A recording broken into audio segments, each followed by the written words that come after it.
afternoon, everyone. Welcome. I'm Sarah Mastillo. I'm the I.A. O'Shaughnessy Dean of the College of Arts and Letters. It is my privilege to welcome you to this event on behalf of the college and the Notre Dame International Security Center, otherwise known as NDISC. NDISC is a teaching, research, and public affairs programming center in our college, and today's event falls squarely in that last activity, public affairs. NDISC, like the University of Notre Dame, is blessed to have generous benefactors that make possible so much of what we do here.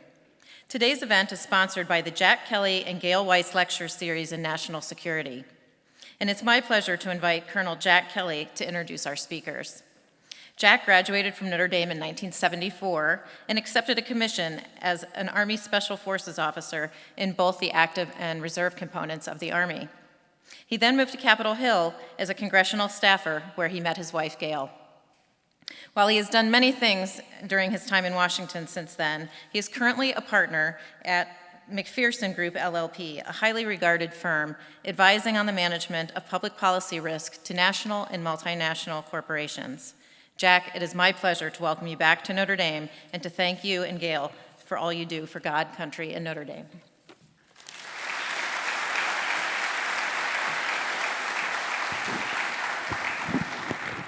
Thank you, Dean. Whenever I get in front of a podium, I always am reminded of the Queen Elizabeth situation out on the West Lawn one day at the White House where she could only see her hat. At my height, I always fear when I come up to a podium. It's my honor to be here today to introduce you to Director Avril Haines, the Director of National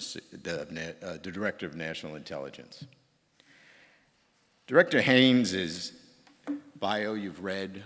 You know a little bit about her, where she went to school, what she did. But there's more to the director than just that. You know, years ago there was a movie. Liam Neeson played in it, played a retired intelligence officer. When asked who he was, he said, "I have a particular set of skills I've acquired over a long career, skills that make people like me very scary for people like you." Well, I don't know how scary the director makes people, but she does have a special set of skills. She was born and raised on the west side of New York, the daughter of a biochemist, a mother, an artist, and a painter. She went on to go to school at the University of Chicago to study physics, but before she went, this young woman left for Japan and studied in a dojo to learn judo. Did she study it? Yes. Did she become a black belt? No. She became a brown belt. She went on, and when she was at the University of Chicago studying physics, she decided that she knew someone in the neighborhood who worked on cars, and she decided to learn how to build old cars. After graduating from the University of Chicago, she came back east, decided she'd learn how to fly and maybe build an airplane. Like a lot of things in life, Mr. I met a man. She met a man, and the two of them built a plane, a Cessna. They attempted a flight across the transatlantic. She came back, and then, not drawn to the big cities with flash and fame, she went to Baltimore. She went into an area called Fells Point, which was a changing neighborhood, and she opened a bookstore, a neighborhood bookstore. Think about that. Barnes & Nobles is emerging, rapidly taking over every bookstore in the country, and this woman and her husband started a bookstore. And that bookstore became a forum where people came and taught and think and shared ideas. And then she was drawn to the law. She went then to Georgetown University, studied the law, received her JD. And then, like many when they get out of law school, clerked for a federal judge, then went on to become a career position as an attorney advisor at the State Department. And then, drawn through appointments, came to the White House in national security positions. She is the 7th Director of National Intelligence, but she is the first woman Director of National Intelligence. But first for a woman is no special thing to director. She was the first Deputy Director of Central Intelligence, who was a woman. She was the first Deputy National Security Advisor in the White House, who was a woman. She is diverse, interesting, and expansive. And every morning, a car pulls down West Executive Drive at the White House. And this woman gets out and goes into the West Wing. And every day, she and her briefers go to the first customer, the most important customer of national intelligence in the world, the president, and present to him the daily presidential brief. And that is how the president starts his day, because this is the person who holds the secrets, that the nightmares that you and I fear, she deals with every day. And the experience that she has brought to this is that diversity that I talked about. She does have a special set of skills. It's my honor to introduce to you the Director of National Intelligence, Avril Haines.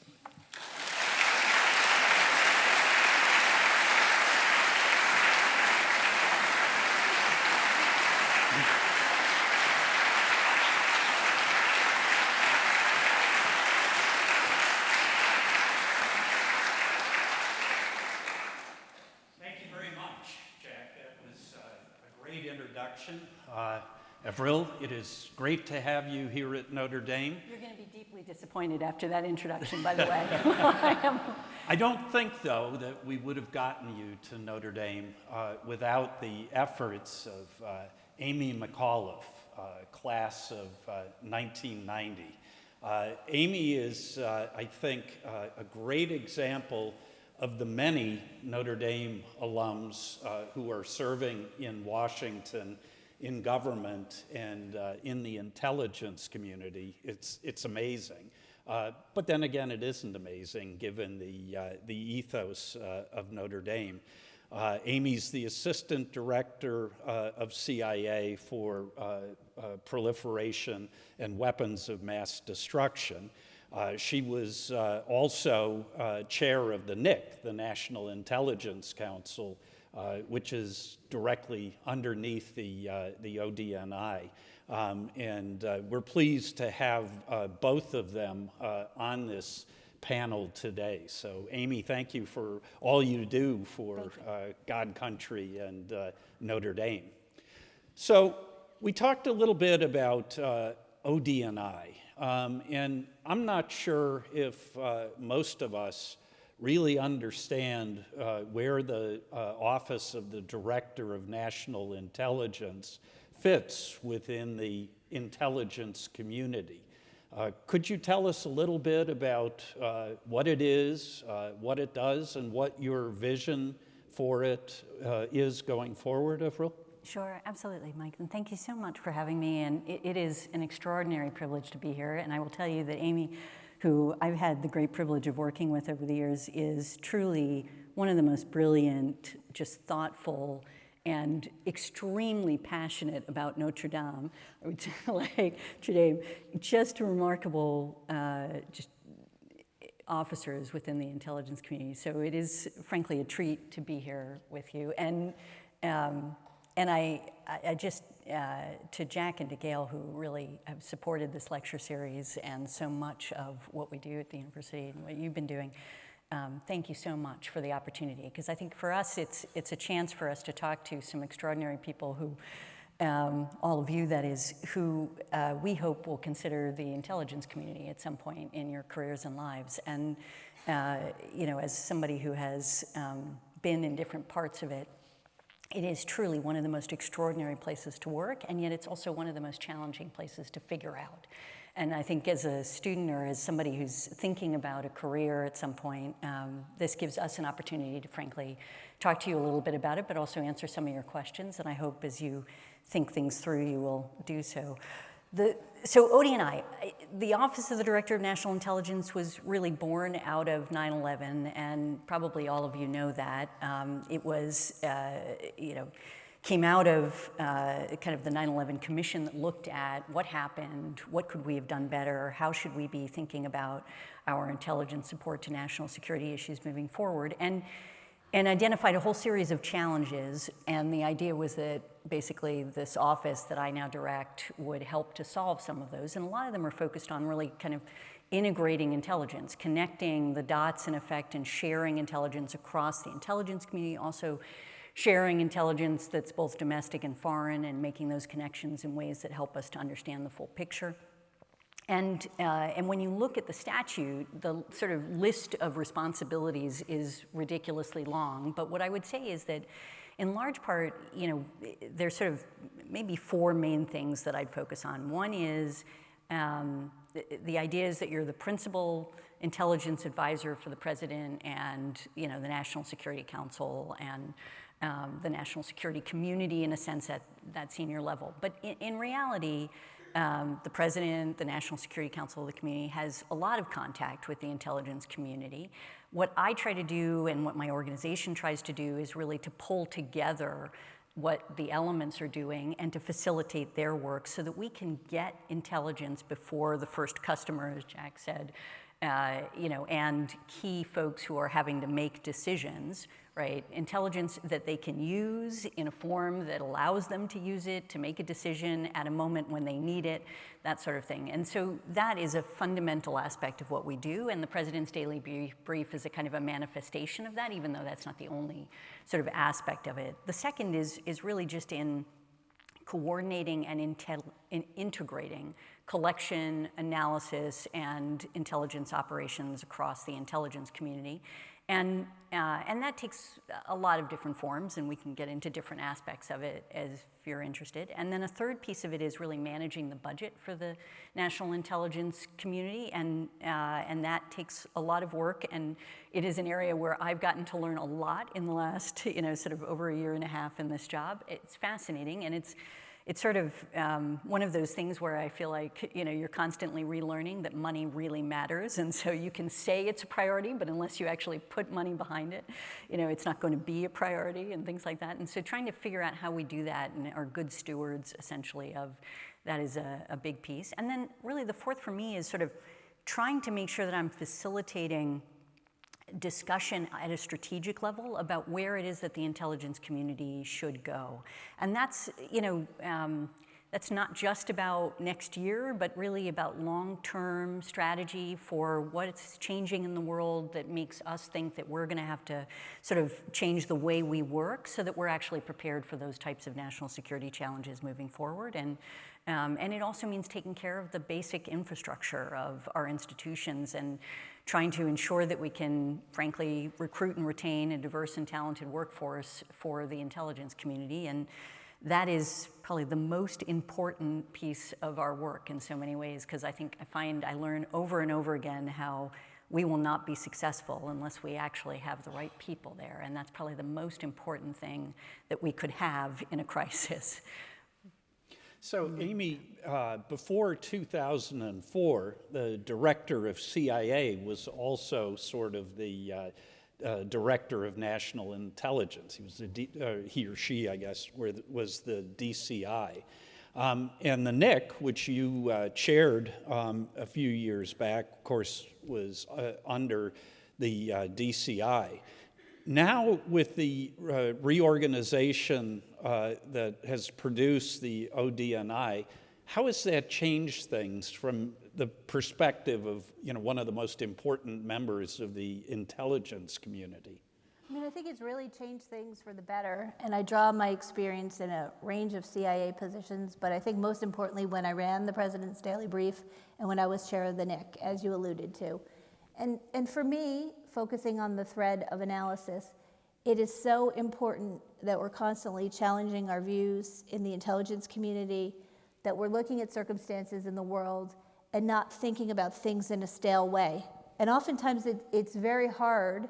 We're being asked to look at, say, an issue that a leader in a country doesn't know what he or she will do if faced with certain circumstances. So for me, one of the major and most important outcomes of the establishment of the Director of National Intelligence was the fact that the President's Daily Brief really became a community product. And what that means is there's smart experts in many parts of the IC. CIA has a very robust all-source analytic mission. I'm very proud of the work that we do, but our work is better because now we consult with the Department of Energy. We consult with the arm of the State Department that does analysis. We consult with the Defense Intelligence Agency. There's plenty of times we all reach agreement, and that's a good thing, but there's times occasionally where we disagree, and that's important for policymakers to point that out. And so in my previous positions, I would say on issues as diverse as the future trajectory of Egypt, what's going to happen to Iraq as a federal state, maybe I'll put that in quotes, and Iran's nuclear program, when we've presented some of these disagreements, we have received compliments from policymakers saying we need to understand differing views and this help us make a national security decision. The second thing I'll just comment on quickly is information sharing. I am not someone who spent much of my career working counterterrorism, although that was my last job. And I was so pleasantly surprised when I started in CIA's Counterterrorism Mission Center. It's seamless exchange of information, embedded in CTMC, that's what we call it, FBI, US military, National Geospatial Agency, National Security Agency, and that's really one of the major lessons learned from 9/11. Now, both of you have briefed the president, and that raises the interesting question of the interface between the intelligence community and intelligence professionals and policymaking. Now, I understand in theory the intelligence community is not a policymaking body. On the other hand, maybe it's just a failure of imagination on my part. I wonder how you, when you're briefing the president, for example, on Ukraine, how you stick to, just as Joe Friday used to say in Dragnet, just the facts, ma'am, without, letting your own policy proclivities enter into the discussion. That must be hugely difficult, no? It's a great question, because I mean, this will be really fun to hear what Amy says too, but for me, one of the, when I was a lawyer in the government, I also had to stick to my brief, right? In other words, you sort of provide the legal views without providing the policy, right? And what I learned in that position over the years was that my credibility was attached to my ability to do that. In other words, if I came in and I said, here's what the law is and here's what you should do, people would question whether or not, frankly, my interpretation of the law was colored by what I thought I could do.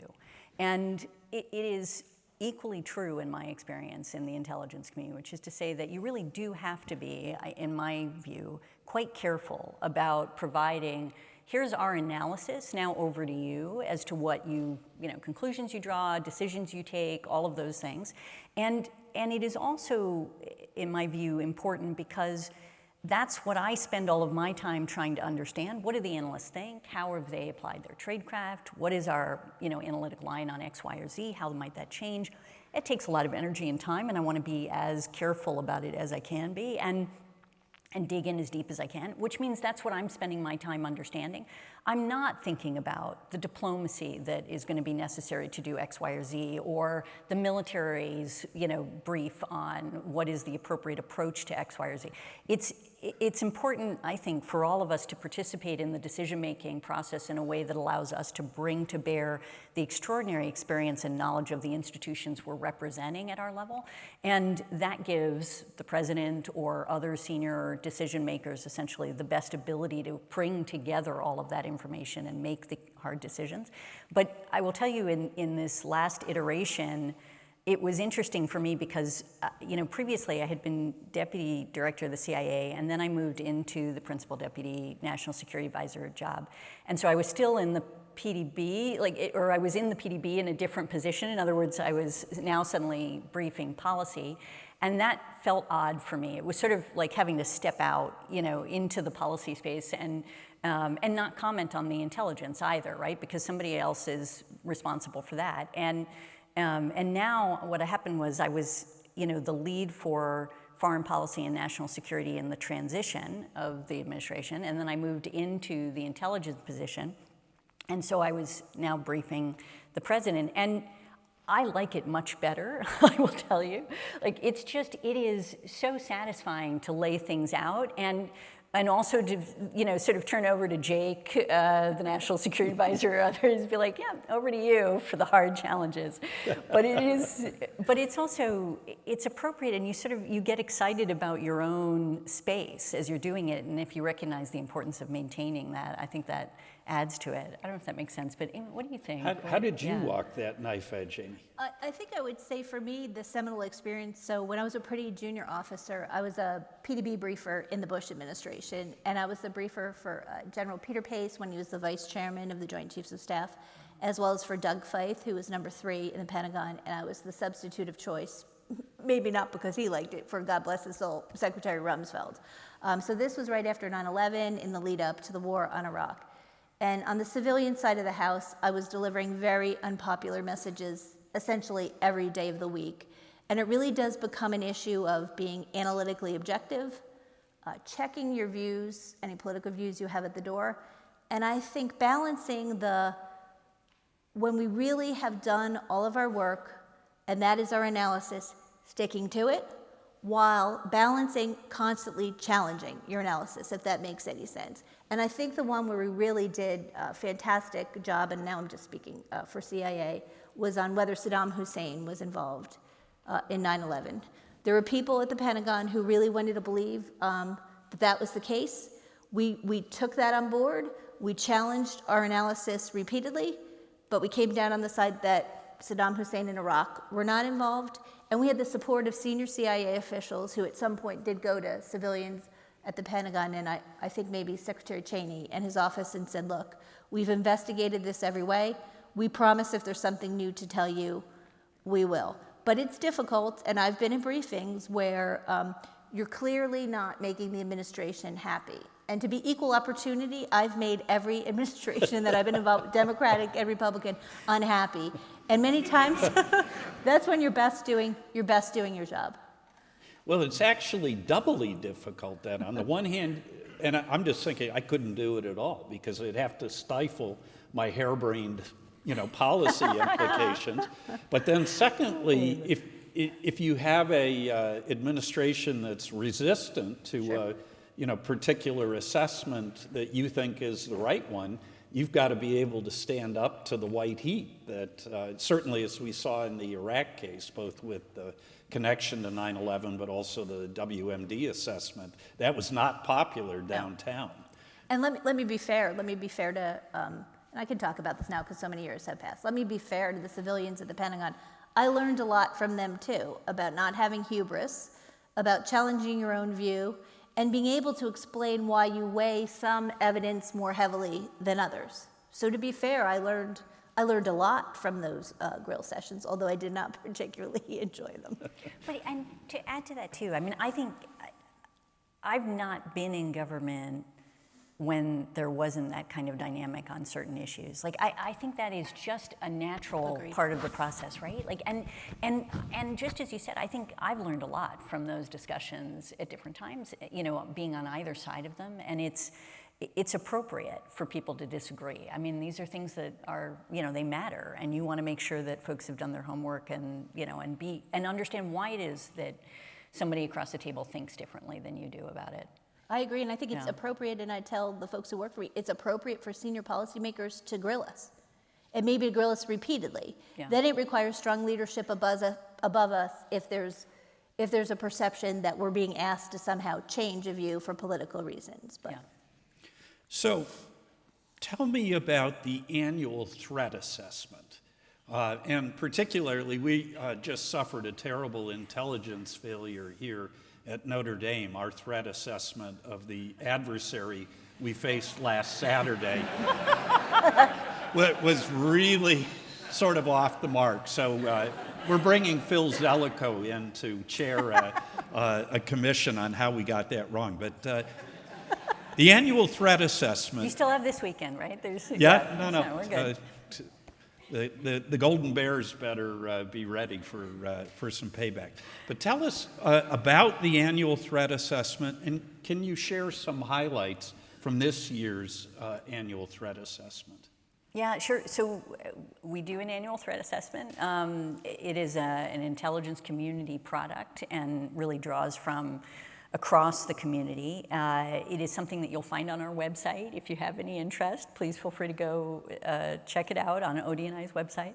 And it covers, what you'll see on the website is 2021's annual threat assessment, 2022's annual threat assessment. We do them sort of in the February to March realm. And we provide a classified version, and then we do an unclassified version. And it's interesting. I've had different views about it over the years, to be honest. Like I think when I first was, sort of working on issues that were related to it, I thought really an unclassified threat assessment. It's just sort of, I wasn't really sure about that. And and the testimony and so on, it felt a little bit like theater, and, you kind of put this thing on. And then over the years, I've actually come to the conclusion that this is actually really important, that it is incredibly useful to have something that's unclassified that represents the work of the community, that looks across the range of threats and issues that we're focused on. And it's supposed to be really, it's not a long-term piece, it's not comprehensive, it doesn't look at adversaries' vulnerabilities or things like that. It's really sort of looking at the next year and what are the sort of major threats and issues that we see, and kind of gives you an update now because it's repeating on certain issues. And it is helpful to have even the testimony, which nobody really loves on some level, and yet is an opportunity for senators and members of Congress to question us about it, and to have an opportunity for the public to hear it. And I think the reason I find it so useful now and sort of think about it in a different way is really just that, I recognize that actually the body of work that we do in the intelligence community is really important to the public conversation, I think, that's happening. And it is, I'm very proud of the work that gets done, and the fact that, we have analysts who have been working on these issues for years. As already noted, they are not focused on politics, they are not focused on policy, they are focused on what they see. And they are applying tradecraft and expertise and knowledge to the work that they're focused on, and they provide the American people with our best assessment, essentially, of the threats that we see. And we go through kind of what we often call the big four: China, Russia, Iran, North Korea, typically. We go through a series of transnational issues. We talk about, things from global health to climate to terrorism, the stuff that you would expect to see, and cyber and migration and variety of things. We talk about within the big four, space and military capabilities and challenges with information and so on. So there's a lot there, but I think I'll maybe leave it at that and see if you want to, having worked on these issues too. Well, I was also going to ask Amy about another unclassified product that when she was chair of the NIC, she was involved with, which, you said the annual threat assessment is near term.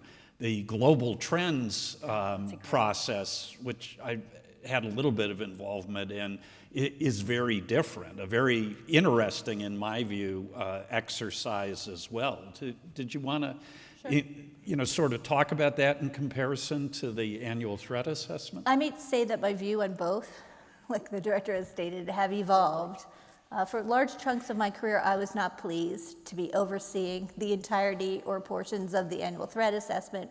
And when I first came to be chair of the NIC, I was not really pleased to be overseeing this global trends thing, because I wasn't really comfortable necessarily with unclassified analysis. And I was joking with the director that when Director Coates from the state of Indiana was the DNI, I asked when I was the chair of the NIC if I could give two things back.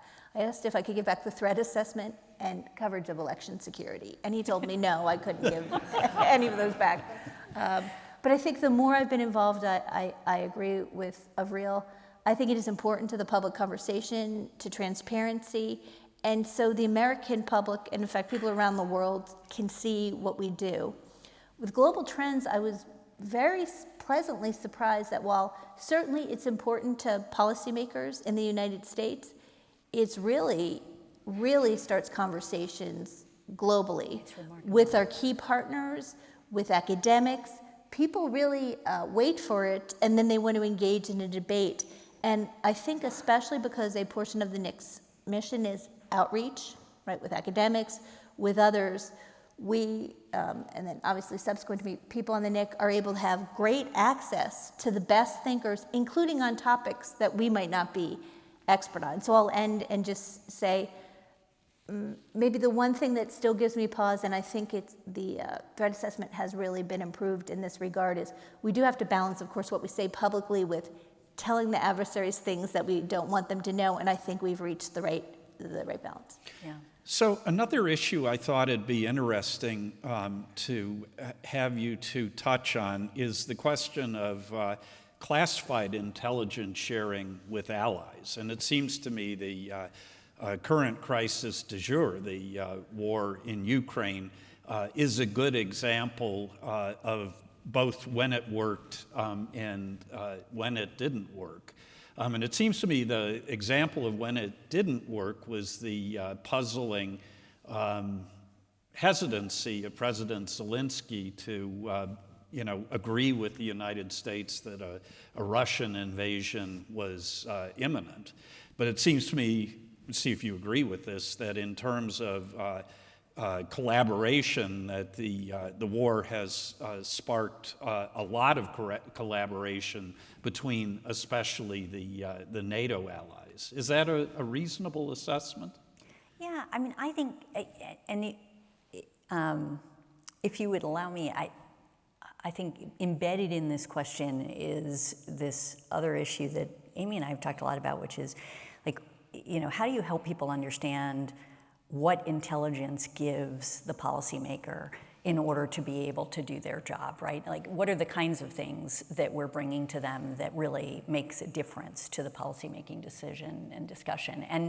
And this is a perfect example. I mean, I think the extraordinary work that was done in the intelligence community on the Russia-Ukraine conflict has been remarkable, and it's among the most public, I think, of examples of what we do. And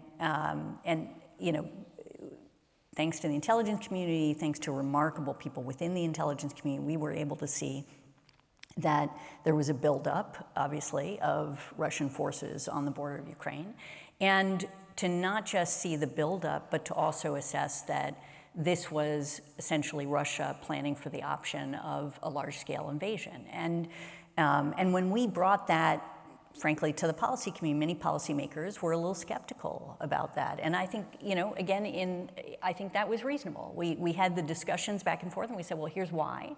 We think this is true, and we don't think he's made a decision yet, but we see this as being more significant than what we've seen before, and here are the factors that we're considering, and so on.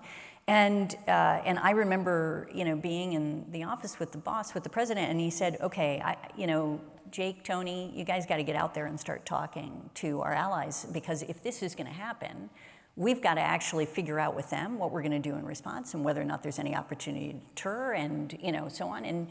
And so they started to talk to their allies and to others. And then they came back and they said, folks are really skeptical. It wasn't just Ukraine, right? I mean, and point out, a lot of European countries that we're talking to do not think this is going to happen. And so he turned to us and said, you got to start sharing. You have to help them understand what you're seeing and why. And Bill, myself, others, across the intelligence community, an extraordinary effort in trying to get out there in order to share with allies and partners. And of course, we were sharing with Ukraine as well.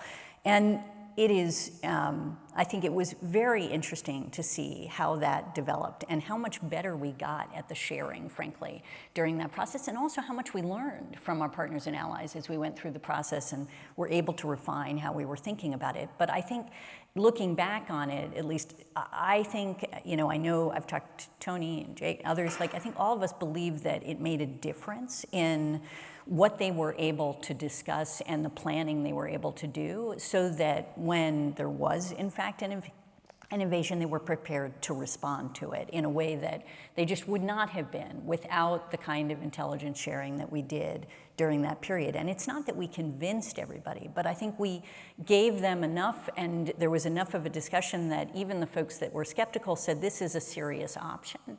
We need to be prepared, and sort of telling their policymakers, this is a basis on which you should think about this. I wasn't involved personally in this. Maybe I just share just one or two thoughts. I think the first is we don't do analysis and collection just because it's fun and we think it's really cool. It should be useful. So I think this is an example where it was very carefully thought out what was going to be cleared, what wasn't going to be cleared, protecting sources and methods. So I think as long as we do the process that way, it makes sense. And I know Director Burns, I think, has made some pretty insightful comments on this, which is clearing all the most sensitive intelligence can't be the option of first resort every time, but in a situation like this, and I think it was handled so well, it made sense, and I think it really had an impact. Well, you've done throughout your career a lot of liaison with friendly, or at least non-hostile other government intelligence organizations.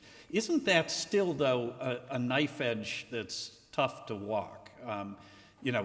Maybe outside the Five Eyes, or maybe even inside of it, there are limits to what we're willing to share. But I would imagine that with countries and services outside of that sort of golden circle, must be a constant challenge to figure out what you can share and what you can't. And the temptation, not temptation, but the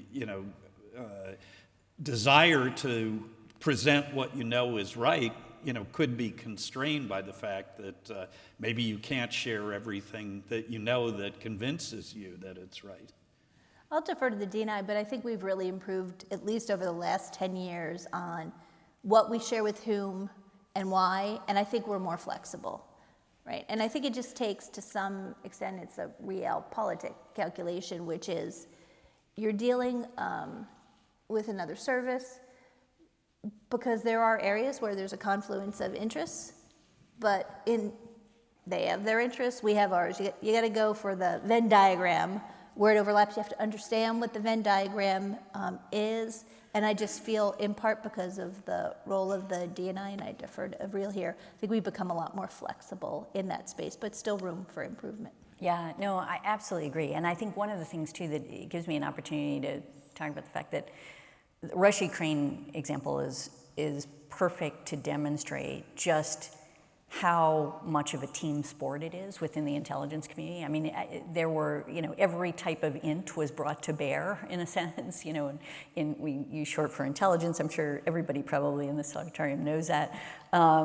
But, it was geoint, it was human, it was sigint, it was, it was everything, masint, you could imagine.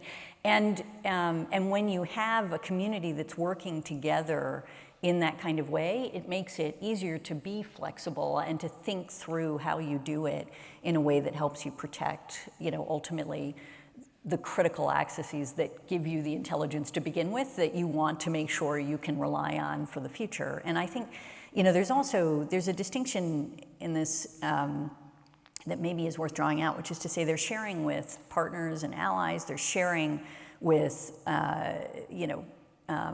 with services that may not even be partners and allies, that you do sometimes on specific issues for which you have a common interest.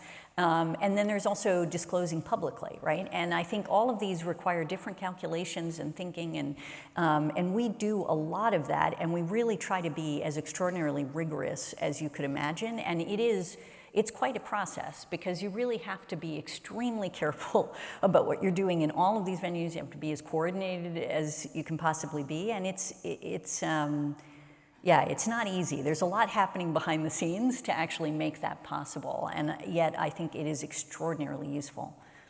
So I'm going to date myself and confess that I grew up thinking about espionage in the old Mad magazine, Spy versus Spy. You had the white spy and the black spy, and they were always stabbing each other in the back. And that, combined with maybe too many Jean Le Carré novels, sort of shaped my view of what intelligence is all about. But last year, the IC released the first ever national intelligence assessment of climate change. So all of a sudden, I'm learning that intelligence is not just about adversarial relationships with other countries, but it seems to me if there's any sort of common issue facing the entire planet, including some of the not-so-friendly countries, Russia, China, Iran, North Korea, and I'd add France. I mean, let's be honest, France is an enemy country. But in any case, climate change. And tell me about those sorts of global issues and how you see the role of the IC in dealing with them. Yeah, I mean, I think one of the most interesting things over really the last few decades, in my view, is that we are expanding the definition of what is national security in all kinds of ways. And when you look, for example, at our annual threat assessment, you will see, global health, technology, environmental degradation, and climate change. All of these things are represented, and it is. And I think it's actually, first of all, it's not just us that's doing it. It is fascinating to talk to all of my interlocutors around the world, and all of them are experiencing the same thing.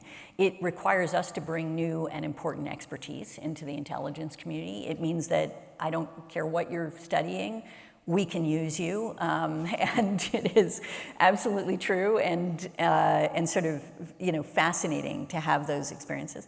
But it is also, there's sort of, climate change has been identified as an urgent national security priority by the President of the United States. Our policy community is utterly clear about this is something that we need to focus on. And yet, I'll tell you, the intelligence community has been doing it for decades. In the 1990s, we had an office on environmental degradation at the CIA, and they read in a bunch of scientists who were then able to look at imagery over a period of quite some time, and they were able to look at the changes in the globe, right? Physical changes in the globe that created all kinds of issues from the perspective of we're a part of climate change, looking at the boundaries of the tropics changing, looking at sea ice in the Arctic and things like that, and what we have recognized over and over again in our work, and what the National Intelligence Estimate really shows, it goes through a whole series of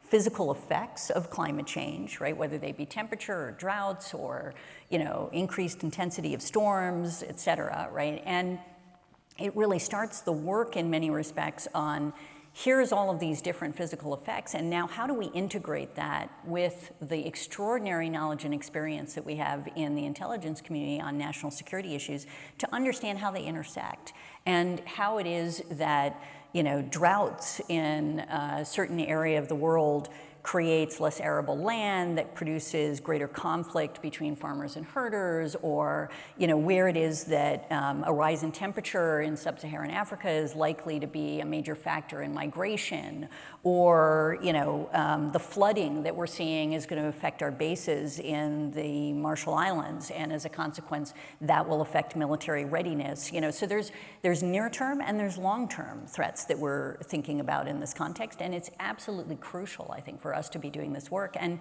what is really fun in some respects is getting to see our wonderful analysts. First of all, many of them are coming in more and more with the kind of experience and knowledge and expertise that makes them valuable in these areas, but even ones that have not studied climate science or anything necessarily related, but getting to interact with scientists in the federal community, folks at NOAA and Asst or in other places, but also academic institutions around the world and and think tanks and others who work on these issues, and to then see things that nobody else has really seen before in terms of what the implications may be, and then bring that to policymakers so that they can think about, this is a long-term trend that I should be thinking about, and how can we help to address the challenge that's been identified.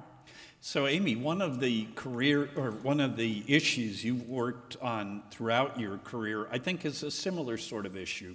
Counterproliferation, I think for a lot of countries, though they disagree on many, many issues, keeping the genie as much in the bottle as they possibly can tends to garner quite a bit of support.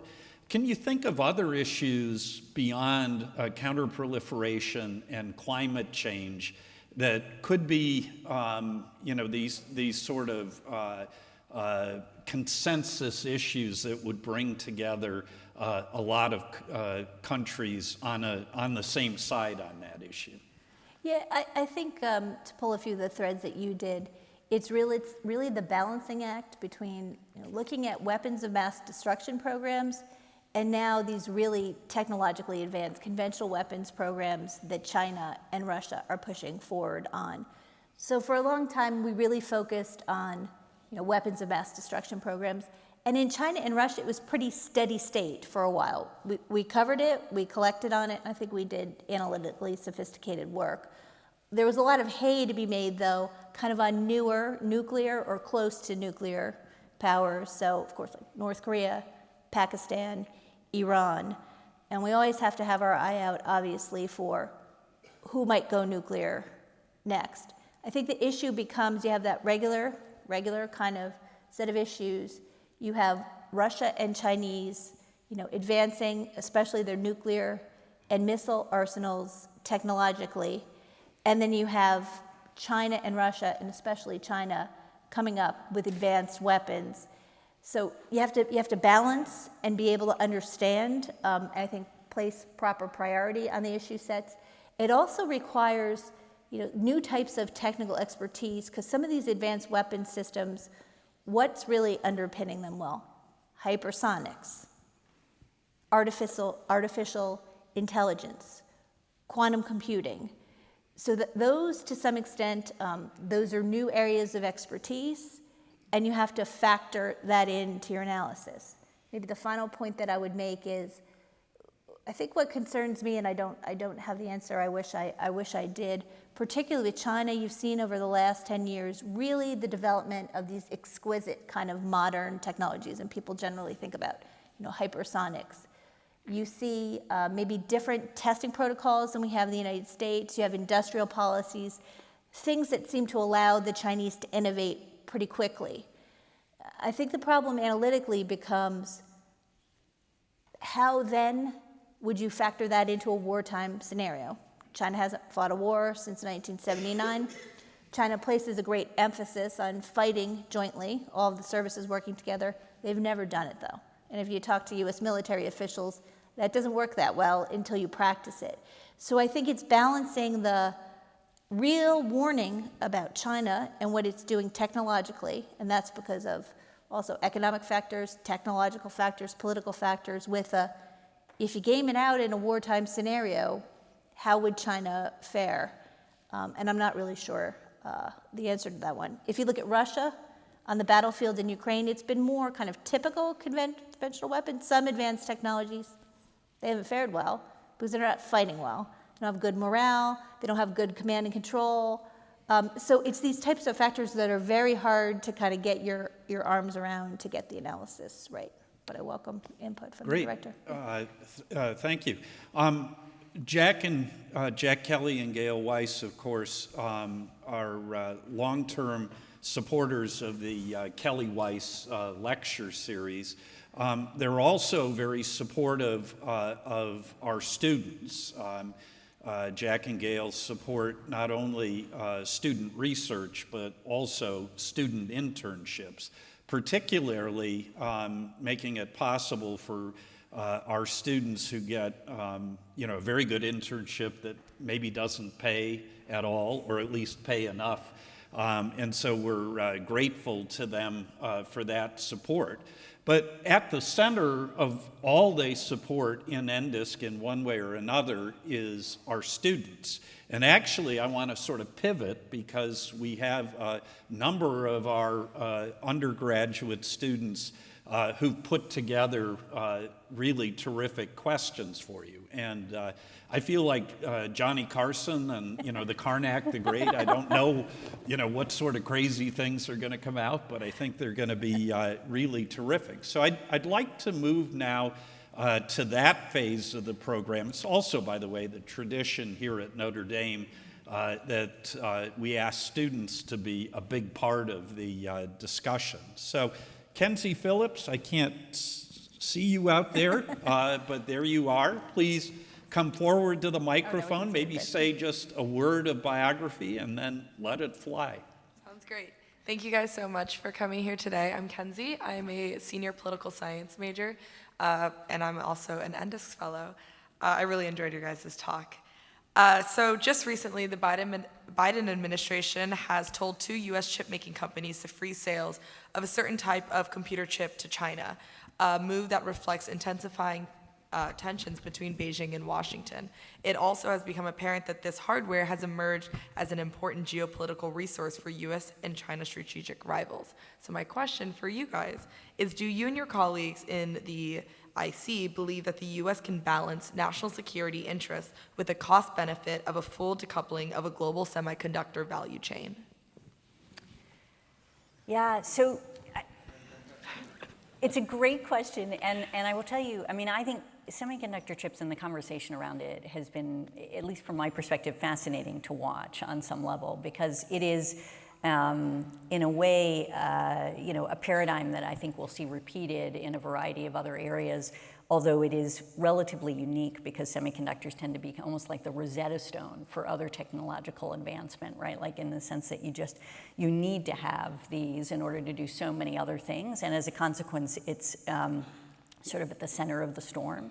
And, I don't know if we're, exactly where we're going to land, in terms of what our policy decisions are for the future. But I would say that a few things. One is that nobody that I'm aware of is really saying we want to decouple from the global supply chain completely. It is really more a sense of, and obviously there are variations on this, continuum that the different positions and folks hold, but it's more a sense of we want to ensure that we have, with sort of trusted allies, in effect, a supply chain that is sufficiently resilient that, for example, a China, can't ultimately use it as leverage over us in a way that makes it very challenging for us to push back, right? And I think, what I hope comes out of a lesson that comes out of the Russia-Ukraine war, in a sense, for the world, is to look at how challenging it is when you're economically integrated with an authoritarian state, right, that looks to use things like energy and other, resources effectively as a tool to exact leverage, if you can't be sufficiently resilient in those moments. And I think the obvious debate around chips is about whether or not we can produce enough indigenous production and with allies sufficient production that we can in fact produce that kind of resilience and also push back against China, ultimately trying to control a global supply chain in a way that would actually put us at their, make us vulnerable to them in a way that otherwise we don't want to be. But I don't, yeah. If you want I think that was a perfect answer from the director, and I won't comment on U.S. policy. Maybe I'll flip it on its head because we look at enemy vulnerabilities. Of course, you have China and Russia with some of the advanced technologies that I said earlier, as well as chips. They want to become indigenous. Because even more than you would expect, though, they are tied into the global supply chain. That is a way that we can affect their ability to more quickly make some of these technological advancements. So especially with Russia, we've always had a willingness of our allies to stop sales that are controlled, et cetera. And in particularly in light of Putin's invasion or re-invasion of Ukraine, we see even more willingness. So it remains a vulnerability for China and Russia, I think one that we can work with our global partners to exploit. Thank you very much, Kenzie. Thank you. Cora Vullen has a question, I think, Amy, that's going to continue a discussion I hope I know the answer. Yeah. you started a little bit earlier. Please, Cora. First of all, thank you both so much for being here. It's an honor to be in this room with you. My name is Cora. I'm a junior studying political science and European studies, and my question is for the both of you. The politicization of intelligence involving the altering of analysis to reflect political bias, pressure, or preferred policy has proven problematic in the history of the U.S. intelligence community. How do you counter this problem and discern true, transparent, analytical objectivity within the CIA and across all other IC agencies? Amy, you want to start? Sure. I mean, I think I would say, even having worked, I think some of the hardest issues that there are in my career, and issues that could be subject to politicization. I came to the place that I work now right after Iraq WMD. I've spent large chunks of my career working my favorite topic, which is Iran's nuclear program, and I led our Middle East office during the first 4 years of the misaptly named Arab Spring. I think that I've been fortunate enough that I've always had very strong leadership above me at CIA, and when I was in the DNI, particularly in the form of Director Coates, who always spoke truth to power. And so I feel that it takes, number one, a culture of focusing on objectivity while balancing that with, again, you always have to challenge your view because things change. And you have to have leadership above you who at the right time, can intervene. And the story I like to tell, and it's because he's told it publicly, is John McLaughlin, who at the time, I think he was, I'm not sure if he was deputy director or director of CIA. He's the one who made a series of phone calls to the Bush administration and said, we've kind of done our final analysis on Saddam Hussein and whether Iraq was involved in 9/11. If we get new information, we'll go ahead and revisit it, but we're done for now. Yeah, I can't add to that. That's perfect. Thank you. Thank you, Cora. Benjamin Earhart, welcome. Yes, Director Haines, Assistant Director McAuliffe. Thank you very much both for being here. I am a senior studying mechanical engineering, and also a large part of my time here has been spent with NDISCs. That's really helped complement my technical studies. My question for you both is regarding Afghanistan and our recent withdrawal. What steps has the intelligence community taken in the last year to kind of adapt our intelligence collection and assessment practices in light of the chaotic withdrawal that occurred then? And what lessons, generally speaking, did you, both in CIA and in OD&I, learn from that experience? Sure. I mean, I think our intelligence has shifted because of the withdrawal, and publicly, I think both, Bill Burns and myself have indicated that our collection, is diminished after you don't have folks on the ground. Obviously, in Afghanistan, you end up with less collection. At the same time, we continue to cover the globe. That's, our job in effect, and we, do all of the usual things that we would do internally to policymakers in order to make sure that they have as much of an understanding of what's happening and how things are progressing otherwise.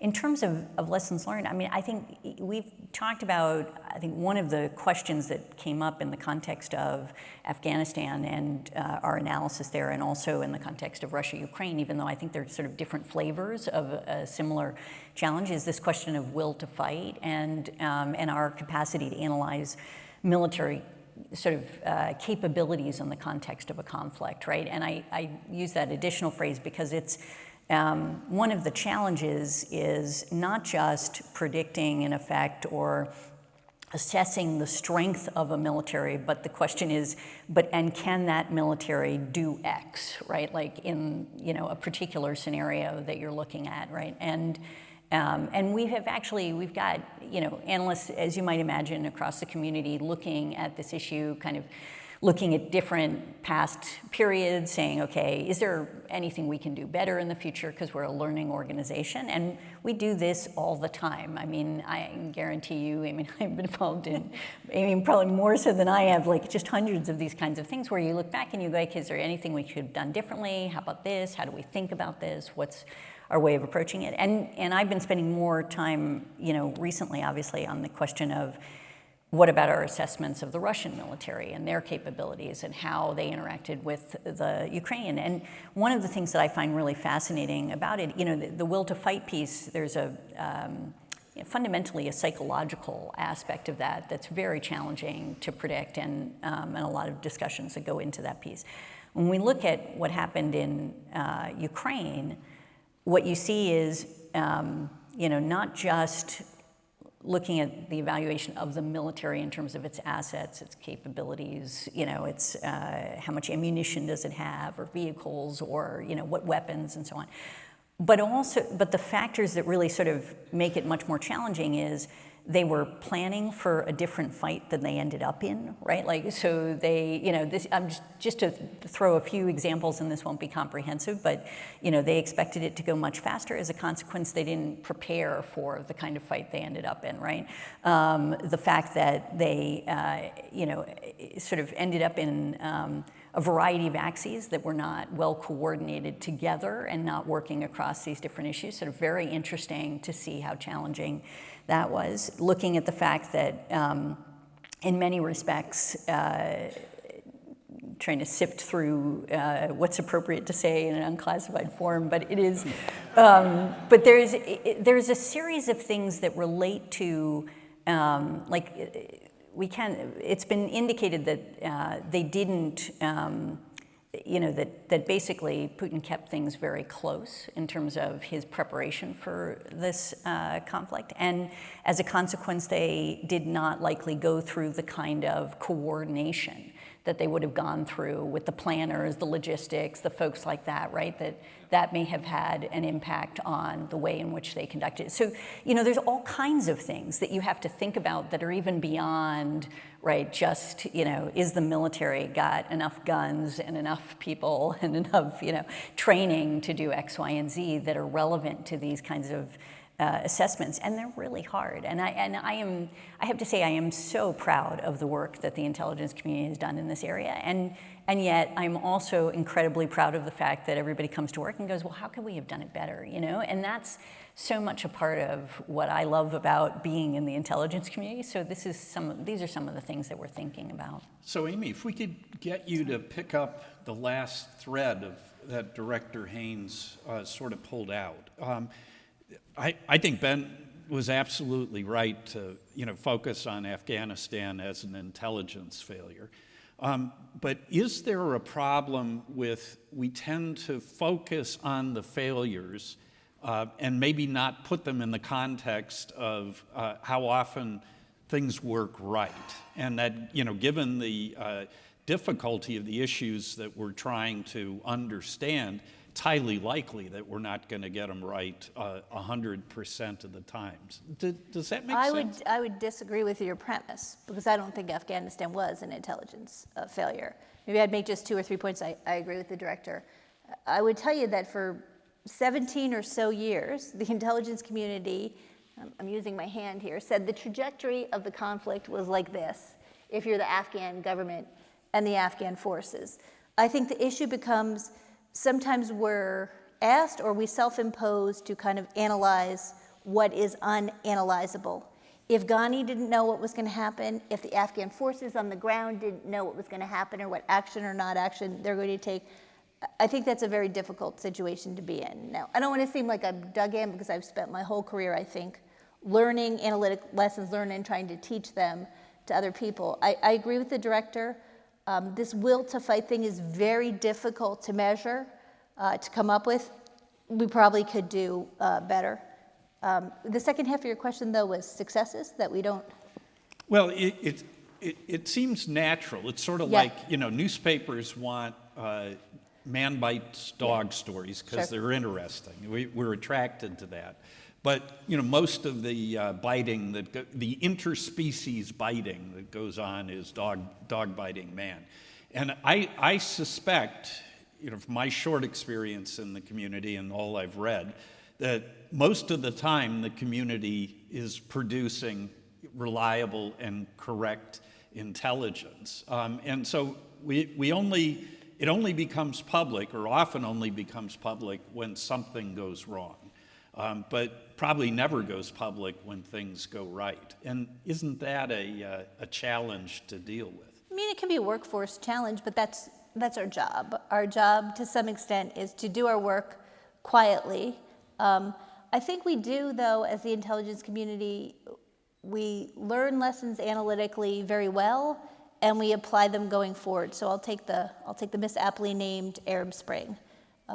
There's some things we did very well on. Trajectory of Egypt. Halfway through, we said it's very likely there could be the Muslim Brotherhood could take over, which people would have at the time really viewed as somewhat preposterous. Tunisia, I'm not sure anyone would have gotten that right, but we could have handled that better. I think the most important thing, though, is as it raged on, we took the lessons learned from earlier in the conflict and applied them. And they were things that seem simple now, but in the heart of a crisis aren't always. A discontinuity means something. So in Tunisia, we definitely saw things that were discontinuities, but we explained them away to ourselves. Definitely look at the level of knowledge and collection you have on a country. You might have a judgment and you've had it for 5 years, but if you really don't understand if something has changed, right, there could be major changes coming. I think the idea of always challenging your analysis, as I talked about earlier, but kind of sticking to your guns. And I'll give you a very unpopular piece of analysis I oversaw, and I've overseen many of them. We said pretty early on, Bashar al-Assad is a different sort of guy. Syria is a different sort of country. We can't rule out that he'll also be ousted, but we unpacked kind of the demographic and religious factors in the country.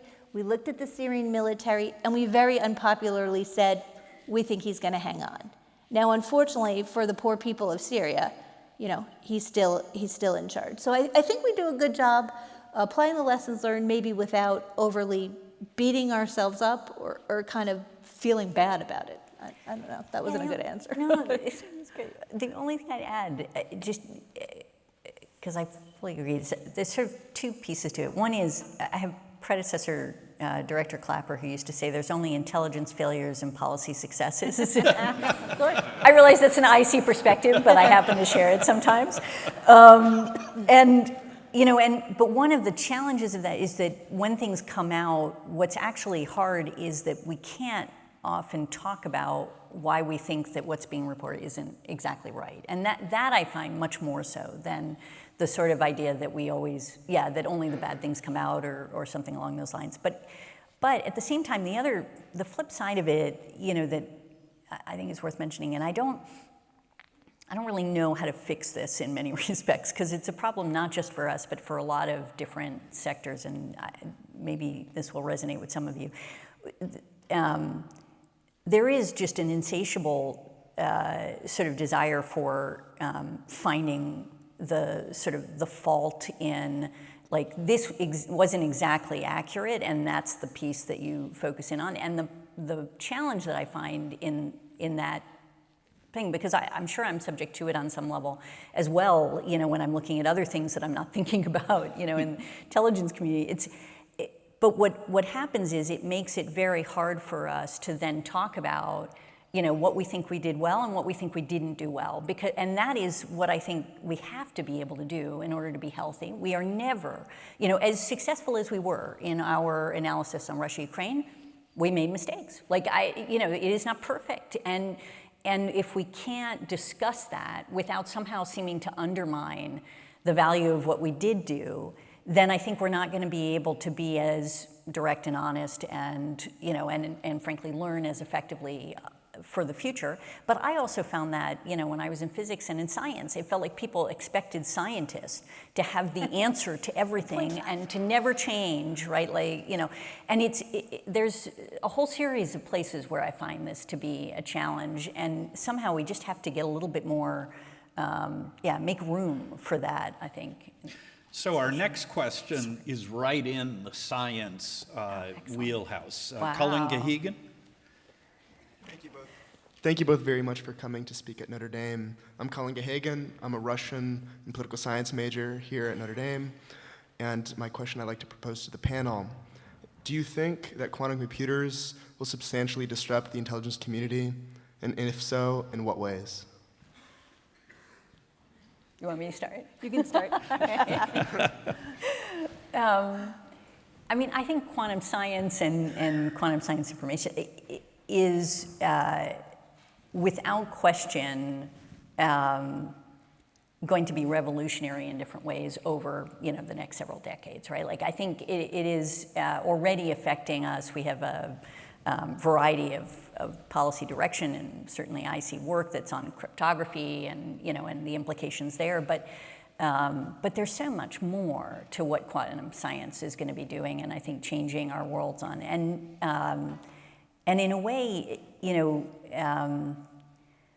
from my perspective, there's obviously doing what you should do, which is sort of the cryptography stuff that everybody already knows. But then there's actually investing in and thinking through the X factor in a way, like how is this going to really change the way we do business, the way we work, right? I mean, I think like if you start introducing quantum computing into things like forecasting and so on, you sort of have this extraordinary potential, right?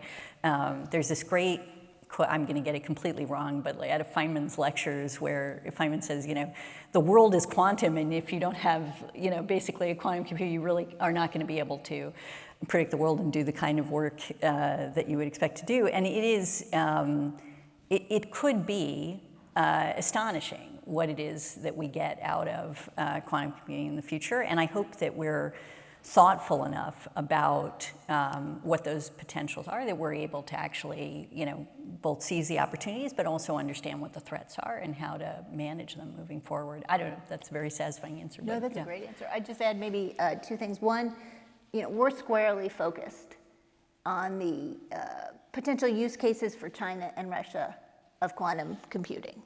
And we need to disrupt their activities. That would be point one. Point two would be a point I always try to make when I give a talk, and I haven't made it yet today, which is the power of what I call a whole of U.S. government effort. So I talked about the IC working together. This is one where the whole of the U.S. government realizes it's a priority, and we're working together. And I really think that's the way we come up with our best national security policies. Great, thank you. Our next question, I put Are they going to get any easier? What's going on? I don't know that this will be easier, but it'd be something that the students will be very interested in. I put it in the category of, I want to be the next Amy McAuliffe. I want to be the next Avril Haines. How do I get there? Marco? Thank you both for speaking today. My name is Marco Guerrell. I'm a sophomore studying political science and European studies. My question is actually for Director Haines. So before becoming Deputy Director of the CIA and then NSA in the Second Obama administration, you worked in the Senate Foreign Relations Committee as well as the State Department. So how did that background in national security outside of purely intelligence prepare you for the role of DNI? That's a great question. Yeah, okay. So I would say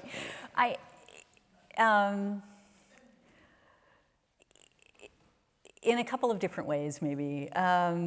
One is, I actually think one of the most useful things about my career path, they're not all useful, but one of the more useful things was actually being in different institutions and seeing how they work. And I had the opportunity to work in all three branches of the U.S. government, in the judicial as a clerk, and Senate Foreign Relations as a lawyer, and obviously in the executive for most of my career. And they are all so different, and it's so hard to understand the decisions they come to without having worked in them, And similarly, working in different institutions within the executive branch gave me a much better understanding of again, the equities, the perspectives, how it is that things work, and therefore I think made me more effective in driving change where, I was looking to try to do that within any one of the institutions as a consequence. And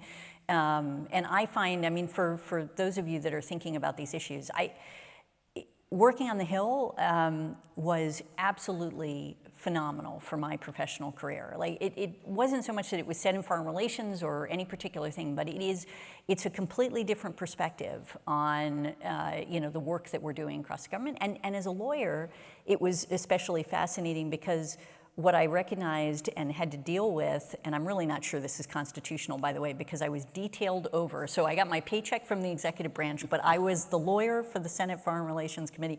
And I remember, yeah, exactly, it's a little questionable.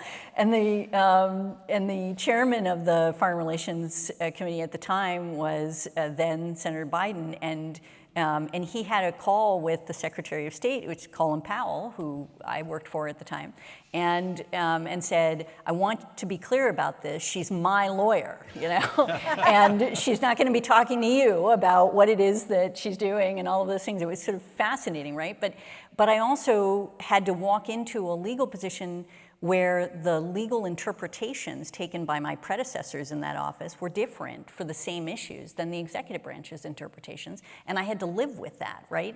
So it really helps you understand some of the issues then that you're facing when you're back on the other side and you're trying to understand how it is that that you work on these questions. So that is one aspect of what it is. The other thing I would say for folks too is that there is a classic, Amy, tell me if you agree with this, but I find like there are kind of caricatures of different agency, right? Like within the US government, and the caricatures are unfair, but there's like just a little bit of truth, right? Like, so DOD comes with PowerPoint slides, and like right? Like, yeah. And State Department, they're always wringing their hands. They can't make a decision, right? And for the IC, it's basically they come to the meeting, they say nothing, and they go do what they want, right? Like, so there's like a whole, and actually having to live in these different institutions gives you a chance to realize like what the caricature comes from, how others are perceiving you, that sort of thing, and I think makes you more effective. Tell me if I was... No, that's great. All I was going to say for CIA, what I like to say is, we'll say, we're not going to do that. But then if someone else does, well, you can't do it. We're not doing it, but you can't either. Not either. That's right, exactly. So, thank you. Our next question is about intelligence reform, and I think both of you will have a very interesting perspective on that. Nick? Thank you very much for being here today, Director Haines and Assistant Director McAuliffe. My name is Nick Carter. I'm a senior studying political science, and I'm also a fellow with the International Security Center. As you noted, Director Haines, intelligence reform has really always been central to the ODNI's mission, and it's clear 2 decades removed from 9/11 that a lot of substantial progress has been made. Of course, as you noted, Assistant Director McAuliffe, there's now a seamlessness to the interagency information sharing process. That said, a lot of observers are worried that there are still some serious stovepiping issues. So what sort of substantive reform has been made towards the end of making the intelligence community a truly integrated community? Yeah, so what Amy said about CTMC, I completely agree with, but that is CT.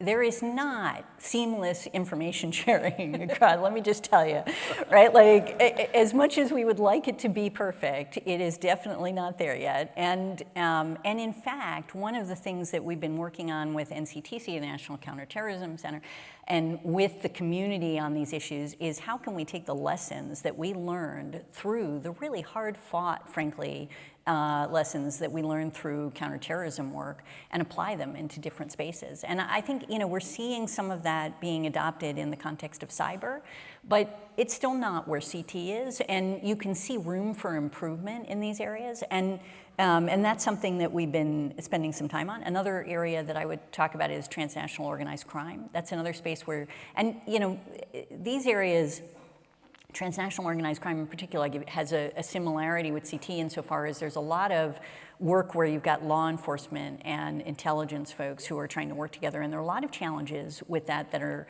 structural in many respects, and that you sort of have to work through. How do you create mechanisms that allow you to get what you need done, but obviously while complying with the law and being really sensible and thoughtful about what are the implications of that kind of contact and how it proceeds to protect privacy and civil liberties and so on. And so there is a lot of work to be done moving forward, and some of those are, I hope, through those kinds of mechanisms like NCTC helping to in other parts of the CT community, helping to bring those things over. But it's hard to give you a comprehensive answer in the sense that every space I have found is different and has different structural issues, and what we're trying to do is really break down those things in places where we can. So you have a pre-2004 and a post-2004 I sort do, of perspective, yes. Amy. What's your answer to Nick's question? It's not going to be concrete, which I don't love, but I think it's the truth. I agree with everything the director has said. For me, lots of times the idea of working well with interagency partners, it's personality-based or it's issue-based, as she just said. So to some extent, it really actually becomes a leadership challenge. So it's people like the D&I, it's people like my boss, Bill Burns. Bill expects that I know everyone that I need to know in the weapons and counterproliferation community, and let me tell you, that's a lot of people, that I'm tracking on all of the key kind of policy issues, not because we make policy, but because he wants to understand the context, and that's really the way he's doing his senior leadership selections. It's, sticking to your guns, but working well in the building, and in my job, I have to work with everyone at CIA. It's working well across the intelligence community, and it's working well across the interagency. And I think it really becomes, you have to emphasize it, as Avril has and Bill has, at the leadership level, and then maybe it won't be so personality dependent. So we have time for one more question. Is this the easy one? Where's the easy one, Mike? Yeah, this is a very easy one, Okay, and good. it's for the director. Julie? Oh, good. Thank you both for being here. It's an honor to listen to you speak. My name is Julia. I'm a junior political science and psychology major, as well as an NDISC fellow. And my question is for both of you. The ODNI is in the process of reviewing classified documents found at former President Trump's Mar-a-Lago home. No, that one is for Avril. And undoubtedly, the IC needs to protect our nation's secrets.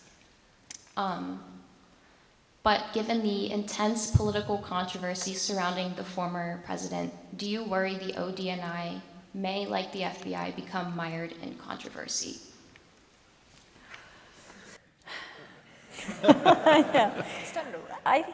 Look, it is in every scenario in which we are doing our job in association with issues that are at the center of politics and partisan debate, there is obviously the risk of getting caught up in those things. And what I have found is that the best antidote to it, in a sense, is truly to just be as focused as one can be on exactly what your job is, and not paying attention to kind of the craziness around it. And part of the answer to the question, too, is whether or not I'm worried that it'll happen, I can't let that affect the decisions that we make, right? I mean, it's sort of, somebody was asking me recently in one of these director seminars where we have, senior leaders who are really already leaders in the intelligence community, and they're sort of taking it to the next step, in a sense, and we're talking about the kinds of challenging situations where sometimes it's not politics, but it's other things. But regardless, there are external factors that make it much more challenging to do your job sometimes. And what are the kinds of things that you think about when you do that? And I think one is, every decision that you make, you want to make it for the right substantive reasons, right?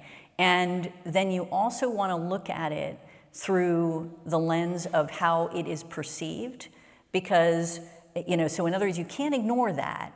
But the reason to look at it through the way it's perceived is simply to make sure that the legitimacy of what you're doing is understood, right? Like, so, for example,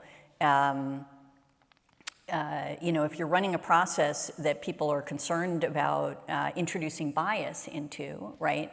Maybe it's an analytic piece that you're working on or things like that. Sometimes you may decide to do a red cell from the beginning, right? Sometimes you may decide that you want external folks who are from different sides of an issue to comment on it. Sometimes so you think about what are things that will increase essentially the perception of legitimacy associated with this as you try to do your job. And often those are the same things that contribute to the substance in a way that makes sure that you are in fact getting to the best possible answer with all perspectives taken into account.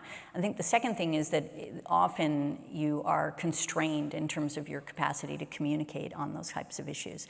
And this is a perfect example. The particular issue you're talking about, it's a criminal investigation. I can't talk about it unless I get my points cleared with the Department of Justice and make sure that I'm not interfering in their investigation, right? So it makes it very hard to communicate on these kinds of issues.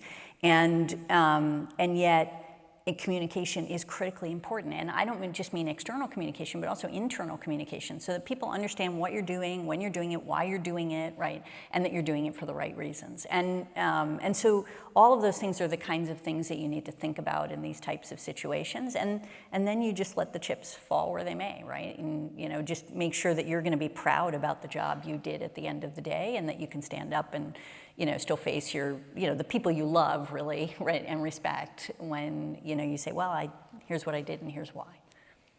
Great. Thank you very much.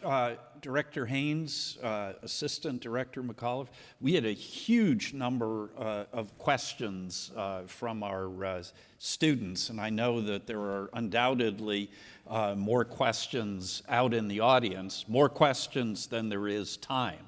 And so I think what we need to do at this point is to thank you both, not only for your service in very challenging positions that are central to our nation's security, but also for a very stimulating and enlightening series of conversations about them among yourselves and then with our students. And finally, I'd ask the audience not only to join me in thanking Avril and Amy, but also Jack Kelly and Gail Weiss for making this marvelous conversation possible. Thank you.